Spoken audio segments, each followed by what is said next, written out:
আগামী ফেব্রুয়ারির 12 তারিখ বাংলাদেশে একটি সুস্থ স্বাভাবিক নির্বাচনের উপর নির্ভর করছে বাংলাদেশের স্বাধীনতা সার্বভৌমত্ব থাকবে কি থাকবে না। আপনারা জানেন, মহান স্বাধীনতার ঘোষক, বহুদলীয় গণতন্ত্রের প্রবর্তক, আধুনিক বাংলাদেশের স্থপতি শহীদ রাষ্ট্রপতি জিয়াউর রহমান বাংলাদেশ জাতীয়তাবাদী দল বিএনপি নামক দলটি গঠন করেছিলেন। এদেশের হিন্দু, এদেশের মুসলিম, এদেশের বৌদ্ধ, এদেশের খ্রিস্টান সবাইকে এক কাতারে দাঁড় করিয়ে বাংলাদেশি জাতীয়তাবাদের মহান আদর্শ রচনা করে বাংলাদেশ জাতীয়তাবাদী দল বিএনপি গঠন করেছিল।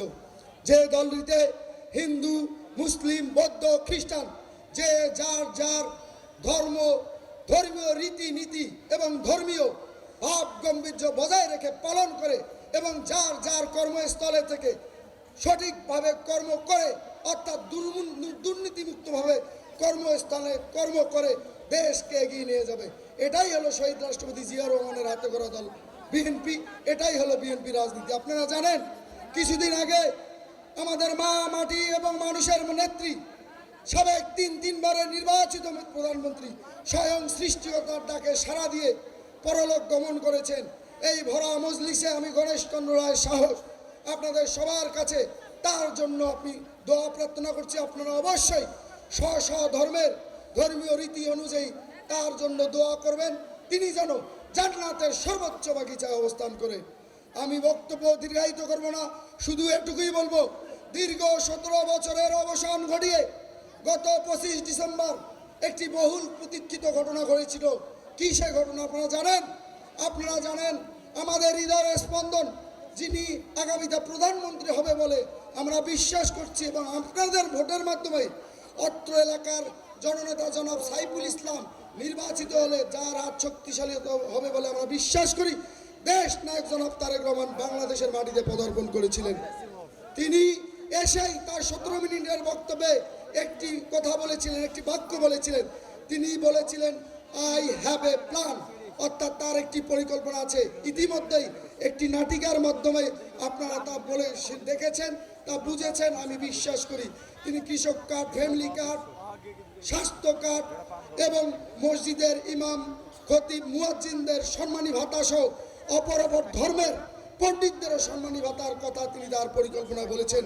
সে বিষয়ে অত্র এলাকার জননেতা জনাব সাইফুল ইসলাম ভাই আপনাদের বিস্তারিত জানাবেন। আমি শুধু এটুকুই বিশ্বাস করি, 5 আগস্ট পূর্ববর্তী সময়ে আমরা বাংলাদেশ জাতীয়তাবাদী ছাত্রদল, যুবদল, স্বেচ্ছাসেবক দল বিএনপি অনেক নির্যাতন নিপীড়নের শিকার হয়েছি জন্যই বাংলাদেশ জাতীয়তাবাদী দল বিএনপির উপর মানুষের এত আশা ভরসা।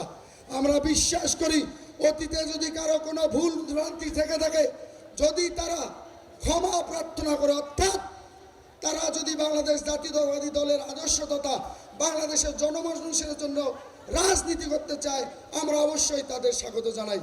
তবে হ্যাঁ, 5 আগস্ট পরবর্তী সময়ে একটি দলের আবির্ভাব হয়েছে, যে দলটিকে ইতিমধ্যে অনেক বক্তা বলে গেছেন, যে দলটিকে আমি নাম উচ্চারণ করি না, তাদেরকে সবাই আপনারা জানেন, সে দলটির নাম গুপ্ত সংগঠন। আমি 1 মিনিটে আমার বক্তব্য শেষ করব। সেই গুপ্ত সংগঠনের কিছু নেতা তাদের বক্তৃতা কি বলে ইতিমধ্যেই তা শুনেছেন। আমি গণেশচন্দ্র রায় সাহস, ঢাকা বিশ্ববিদ্যালয় ছাত্র দলের সভাপতি। আমি যদি বলি রোজা আর পূজা এক, আপনারা কেউ মানবেন? আমি যদি এখানে বলি বিড়িতে সুক্তান দিয়ে কেউ জান্নাতের কথা বলে, যার দাঁড়িপাল্লার কথা ভোট চেলে সে জান্নাতে যাবে, আপনারা কেউ মানবেন? এইরকম মুনাফিকি কথা অত্র আসনের জামাত ইসলামের যে ক্যান্ডিডেট, সে কি বলেছে জানেন? এই পীরগঞ্জের মাটিতে নাকি ভোটের আয়াত নাজিল হয়েছে। কত বড় মুনাফিকি কথা! এর আগে একের পর এক এইরকম মুনাফিকি আচরণ করে বাংলাদেশের ধর্মপ্রাণ হিন্দু, মুসলিম, বৌদ্ধ, খ্রিস্টান ভাইদেরকে বিভ্রান্ত করে বাংলাদেশের স্থিতিশীল পরিস্থিতিকে অস্থিতিশীল করতে চায়। তারা 12 তারিখ, আগামী ফেব্রুয়ারির 12 তারিখ বাংলাদেশে একটি সুস্থ স্বাভাবিক নির্বাচনের উপর নির্ভর করছে বাংলাদেশের স্বাধীনতা সার্বভৌমত্ব থাকবে কি থাকবে না। আমি শুধু এই আহ্বান জানিয়ে আপনাদের বিদায় নিব।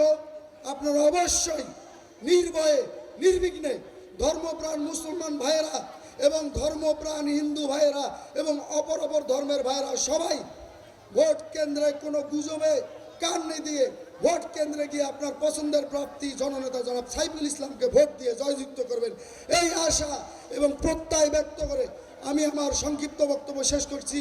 আমার আগে আমরা, আমাদের আগে দেশ, ক্ষমতার আগে জনতা, সবার আগে বাংলাদেশ।